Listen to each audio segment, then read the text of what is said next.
Hey, good evening. Welcome to another edition of Neighborhood News. I'm John Sylvia here with Carlos again. Another Tuesday. It's another Tuesday and we're back again. Sejam bem-vindos à nossa comunidade portuguesa que está em sintonia connosco. Hoje estamos de volta. Não está a haver um programa repetido, mas sim, o mesmo convidado está connosco hoje novamente. Esteve connosco a semana passada e estará connosco para mais meia hora para conversarmos mais um pouco. That was quicker this time. Yes, I just told them that they're now watching the repeat. That's the same guest, but we're back again. Yeah, week later. So welcome back, Dan. Well, thank you very much for having me. I really appreciate you guys inviting me to the program. Great, and we actually, the last show, we actually kind of had to stop it at a point because you were starting to get into we ended in a good beginning. Yeah, yes. And that potholes and the whole infrastructure issue that I know, I remember getting a call from you probably about a year ago when they were doing the whole Plymouth Avenue thing and they weren't going to do, the infrastructure portion of it. Yeah, so you're right, it's important. This stuff falls apart and then here we are, instead of maintaining these things, then we go back later on and it's an even bigger issue. But I know one of your issues has been the whole pothole, and I know you get a lot of flack. I've even teased with my daughter about it. But you know what? They used to tease me at my neighborhood meeting about those carriages that you were involved with, and they were like, calm down, what's the problem? And we actually worked, because Seabrook is near my area, and we actually got them, because they were tired of hearing of us, to get those locks on there. So that stopped our situation there. But I know what you mean. I hear you with the whole pothole thing, and it's funny because the other day I was driving down 2nd Street, and that's a whole new street, right? And I usually go by there every day, and they just put a gas thing in there about 2 weeks ago, and I hit the hole, and I was like, Dan Rego. Yeah. It's like, damn, this is a new road, Then I was pissed because it's, Then let me know when they're going to go to Quickerson Street. Yeah, yeah, that's a mess. Exactly. That's terrible.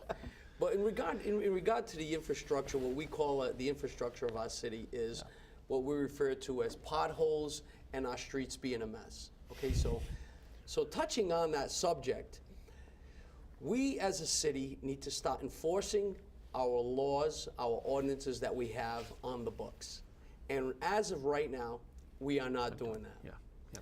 I think I've been an advocate for the residents of this community in bringing certain companies, utility companies, whether they be private or would they be the municipality contractors, such as the water department, whoever it might be, that is going to actually make a cut or a penetration into our roads.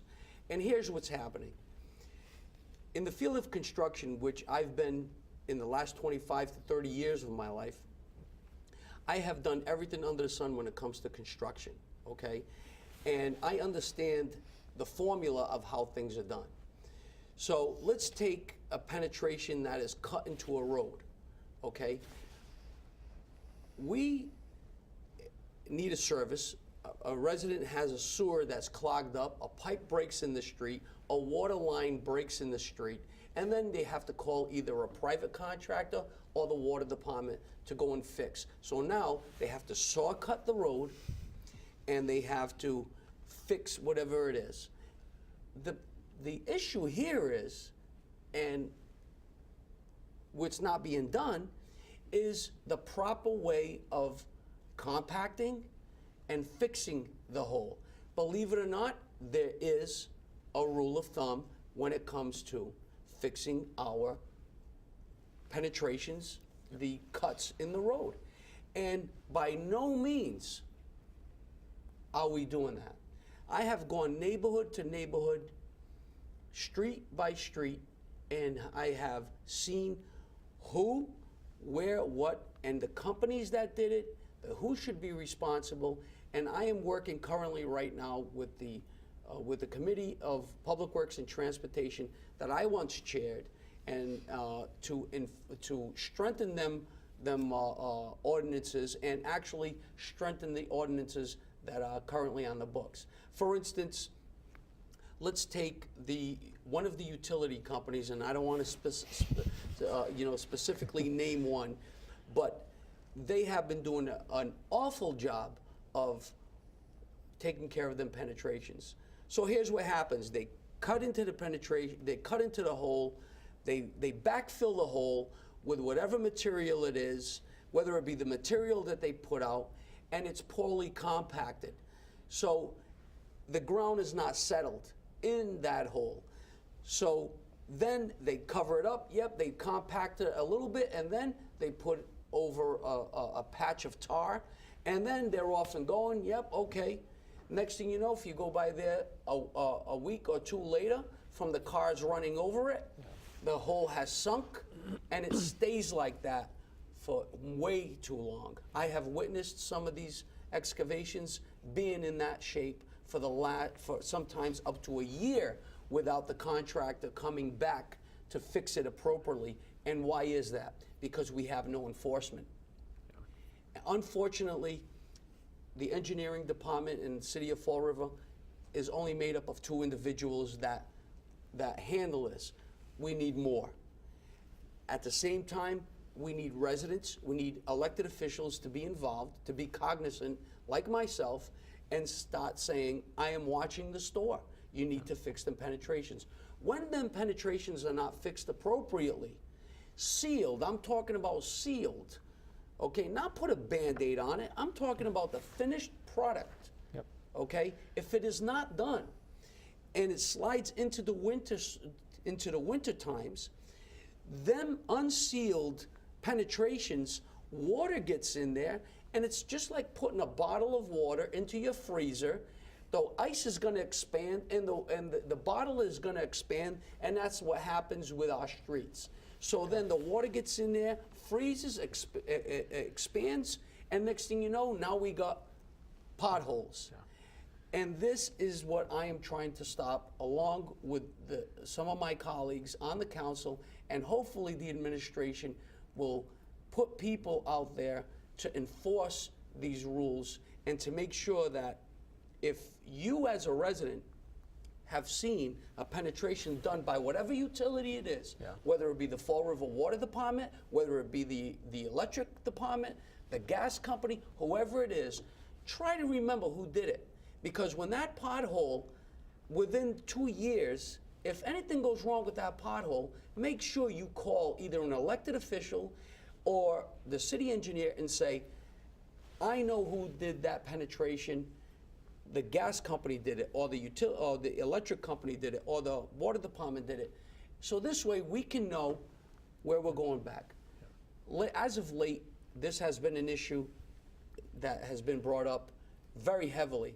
And I know that the administration, Ken Pacheco and the city engineer have come up with a couple of iPads that they're actually going to physically take pictures of any penetrations, mark them down so we can keep an accurate log on who did the penetration, when they did the penetration, and how much longer. So this way, if anything happens, the city engineer or whoever's in charge, the Department of Public Works, can call that company and say, you need to get out there and you need to fix that pothole ASAP. What's happening is we're letting these companies, both private and public, get away with it. We need to stop that. And once we start doing that, you will witness our infrastructure on both streets and sidewalks get a lot better. Well, and it's funny, Dan, that you know, when you talk about that, in front of my house, actually the house next door to me that we own, they had to tear up the street, but it wasn't in the middle of the street. It was like right near the sidewalk because somebody's gas line had leaked, so they dug that all up. And then, like you said, they just put the thing down there, and I ended up calling and said, you guys need to get back here because this is going to look like crap like when you normally do it, because cars park on that and I don't want it tearing everything up. I called them 2 or 3 times. They got down, and like you said, it's like as if the road never got cut. It's totally smooth. It's fine. But, you know, I wonder, you know how they have to have a detail? For, you know, I wonder if we could make them pay and say, look, this is the fee for the inspector to come back and make sure this is okay, right? Great idea. Maybe that's something they could do. That is a great idea, You know. and that's what as a matter of fact, that is one idea that I have to give the administration, to include that in the ordinance that we are revising currently as we speak. Byron Holmes, myself, along with the ordinance committee, are looking to strengthen the ordinance of what we're calling responsible contractors coming into our city, okay? And if we hold them accountable, When they have to go back there, that inspector should be paid by them, because at the end of the day, they're the ones who did the poor job. Yeah. Okay? I agree. Why should the taxpayer have to pay for a poor job that was done by a private contractor or by a certain department in our city? We need to band together. I agree. And don't I they agree. have to pull up a permit so the city knows the cut's going to happen? Correct. They pull the permit, and then what happens is once the permit is pulled, they go back, they do the job, and then unfortunately, I mean, Mr. Silva, Dennis Silva, who is the street supervisor, he does not have, he can't be everywhere at the same time. So sometimes you have 20 backhoes digging our streets all at the same time. There's only one But individual. is any information on that application that could provide us the company that's going to provide the job? Oh, yes. Everything is documented of the company. So let's take the company. What happens is, with the gas company, okay, and with them is they actually come in, they find a leak in your house or on the street. They excavate the hole themselves, they excavate it, and then they backfill it temporary, and then they have a subcontractor that they hire to come in and do the finished product, if you will. Okay, here's the problem, and the gas company, you know, they are, you know, at fault here because they're not holding their subcontractor feet to the fire to come and do the job correctly. So this needs to be a roundtable conversation between all utilities that come in and know that, listen, these ordinances are in the books, you need to abide them. Because if a month after you're gone or 2 months after that hole is excavated and there's an issue, we don't want you to come back in a year. We want you to come back the next day and fix it. No, I agree. I mean, I agree. And a couple of years ago, not this house, the other house that I had to open my driveway. I had to open a driveway. I went down to City Hall for the permit, and they won't give you the permit to me. They give me a list of contractors that will go in and ask for permit. Correct. Okay, because of they have to remove the curb. They need to be certified. Exactly, it had to be certified. So that company came in. If something goes wrong with that driveway, I need to contact them to come back and fix it. Correct. Okay, so I think that's the same system when somebody tried to cut the street. The city, you know, should have.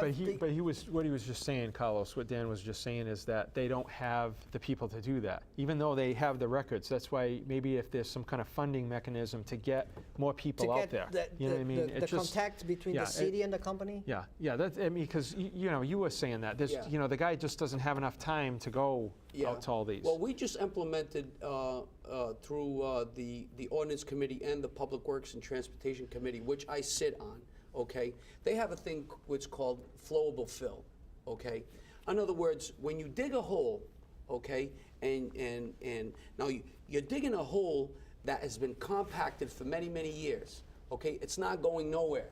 So now you have a leak in the pipe that's 4 feet to 5 feet in the hole. You dig that hole up, and then everything, as you know, becomes fluff.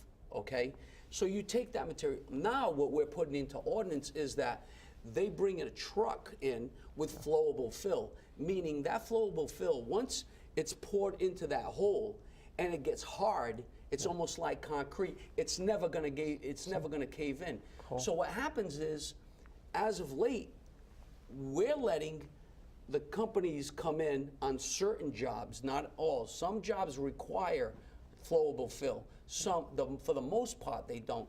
So now we're requiring that all penetrations have flowable fill to go into this hole. And what happens is, now when the contractor's not taking the same material and putting it back in the hole, and let's just say the workers or whoever it is not doing such a well job of supervising the actual compaction of that material, okay? Now we don't have to worry about that. So that's one good step, a right step in the right direction. So this way, when the contractor puts in the final touch, the contractor knows that hole underneath what he just put is not going to cave in. And we need to, and we are working towards that, and I am working very closely with a few of my colleagues on the council to strengthen them ordinances, to strengthen them rules for these contractors. No, I think it's good. Yeah, It's something, and you know, you live toward me, so you know they're building a new Dunkin' Donuts on Brayton Avenue. Correct. So I saw them tearing that all up about a week ago, and I said, are they ever going to come back? Because that's another one. If you go up that road from like Crossroads at 24, there's bang, bang, bang. It's everybody that cut open these streets, you know what I mean? And it's during just, the Lambert administration, I worked very hard, and the neighborhood worked very hard to get the Pleasant Street fixed. We started by the sidewalks because the trees were too big and the roads were coming out, and it was a mess. During Lambert administration, we got it done somehow. We got the street done between Eastern Avenue and the plaza. A week after, somebody opened the street. I was like, why didn't you do that last week when it was not done? That was like a knife, you know, on my back. I said, oh my God, it's like killing me. And I'm glad, It is. and I'm glad that you brought that up. And this is another very important, John and Carlos, that you guys need to understand is site plan overview, okay? And we talk about streamlining the permit process in the city of Fall River to make our city more business friendly. In other words, cut out the red tape, okay? At the end of the day, when we start not having site plan overviews, okay, results in probably business coming in, but at the end of the time, sometimes when we don't do it, something is missed and then it ends up costing the city millions. Okay, so we need to have in my opinion, we need to have site plan overviews of certain projects, not all. And who decides when site plan overview needs to be applicated to that permit process? It needs to be somebody that is competent, somebody that is knowledgeable, somebody to say, well, you know something, you're gonna come here and you're gonna build the Empire State Building. We need to make sure that we have a site plan overview as to the infrastructure underneath. The sewer system, is it going to be able to hold the capacity? The water, are we going to be able to deliver water pressure to this? So we need some sort of site plan overview. And currently right now, as a matter of fact, just today alone, I spoke to the city planner and she agreed that we have no site plan overview, and that's why some instances of when we develop neighborhoods, we're not being cognizant of how about the pipes in the ground? Are they going to be able to hold what we're going to put into them? Well, and that was good that Linda brought that up at the meeting this week, because it's very important that this new house is going up, but we need to know underneath if we have a good system or enough system to hold the whole. But see, this is where I'm going to probably disagree with you guys a little bit. If the engineering department needs to be handled, no, it's nothing personal, but I mean, the engineering, that's their job. No. So on Stevens Street, when they built all those houses, everybody thought, well, there was a mill there. Well, there was a mill there, but there was a lot of open space, not parking lot, just open space. Right. So when you put all these houses there, I mean, I look at it, all right, we're all one city, but we're all paying for that contractor and for the people, because if he had to do something, that would have been reflected in the price. So we're all paying for this in the end. And here's where there is no site plan overview. On that project, there was no site plan overview. And unfortunately, we should not be having our city engineers per se, okay, worrying about whether or not a project's being done. We should actually, what we're saying is we're going to rely on the engineer. Perfect example, and I'm going to bring this up. I didn't want to, but I will. St. Anne's Hospital, the expansion of St. Anne's Hospital. Okay. There needs to be a $3 to $3.5 million, okay, investment in the infrastructure of the stormwater system, combined stormwater system on Middle Street. As all of us know, as the neighborhood association has reached out to me, and me and my construction background know that Middle Street never flooded to the capacity where it flooded into St. Anne's Hospital. $4 million worth of damage. And I ask you why. I'll tell you why. Poor engineering. Yeah. Poor engineering. And it wasn't on the city's part. It was on the part of the company. engineer. Yeah. Okay, so now here we are, Terry Sullivan putting a loan order in front of us, a bonding order for $3 million, $3.5 million or so. Yeah. Why should the taxpayer pay for something that we had no site plan overview in the planning or the engineering department? Yeah. We relied on them. So now when they messed up, oh, now the city's going to flip the bill? I don't agree with that whatsoever. Whatsoever. We need site plan overview to a degree. Yeah. We need to pick and choose. We need to have competent people. When a developer comes in and says, I'm going to invest $50 million in this area, we need to say, okay, you know something? I want to streamline this, but at the same time, we need to look at the infrastructure of this area. area. Casino coming into Fall River. One of the things that I said to Mr. Fiola and our mayor is, Mayor, let us be cognizant. If we're going to put hotels and a humongous casino in that area, is the pipes in the ground going to be able to handle the capacity of water that is going to be put into them? So that is a humongous issue that we need to address before we even give the permit to build. So site plan overview. Yeah, and then we have the Britain have just been fixed now. Yeah. So Correct. if it's something that's going to impact the area that we're just finishing. Yeah, well, Correct. that was done by the Carams. They fixed that road. That was not done by the city. Right. Yeah, If but I know No, what you mean. I'm But talking about Rhode Island Ave. oh, Rhode Island Ave. Yeah, well, they already cut in front, and right where the fire station Yes, is, they Niagara. did. They already cut there. I'm like, really? We just got this partially finished. Yeah, they're just doing it now. Yeah. But thank the good Lord that they're not done, that's not the final pavement. yeah. But as you know, on Plymouth Avenue, there was an issue where they were connecting 6-foot lengths of new pipe into pipes of clay that had roots growing in the ground, growing into them. And I was like, wait a second, we're investing $10 million, the state is investing $10 million into our Plymouth Avenue, and we're not saying, let's fix these pipes, 20 feet of pipe, let's put in a new pipe so this way we don't have a collapse going down the road. Site plan review. Yeah, I agree with you, Dan. And, you know, one thing before you, because I don't want to forget this, is that I watched the zoning. I actually didn't watch it. I played it on my iPad today while I was at work because you can hear that stuff. And there were a couple people that came for a variance. And one of them, I remember, it was a gentleman that had a single-family house, and he wanted to build 2 lots on that. Now, granted, it was a decent amount of land, but that's something right there that would have came into your thing. It was land with trees. He said he was going to cut down trees, land with trees. You get rid of that now. Now there's going to be more water flowing off that. Into the, because there's no absorption into anymore. the ground. So my thing is, before the zoning board gets this, why can't that be sent to that area like you said, right? That is called, John, just so you'll know, that is called an environmental impact study. Okay? Are we taking a study, an infrastructure study? Are we taking an environmental impact? How is it going to impact? And also you have traffic impact studies in all areas. So there's a lot of studying that needs to be done.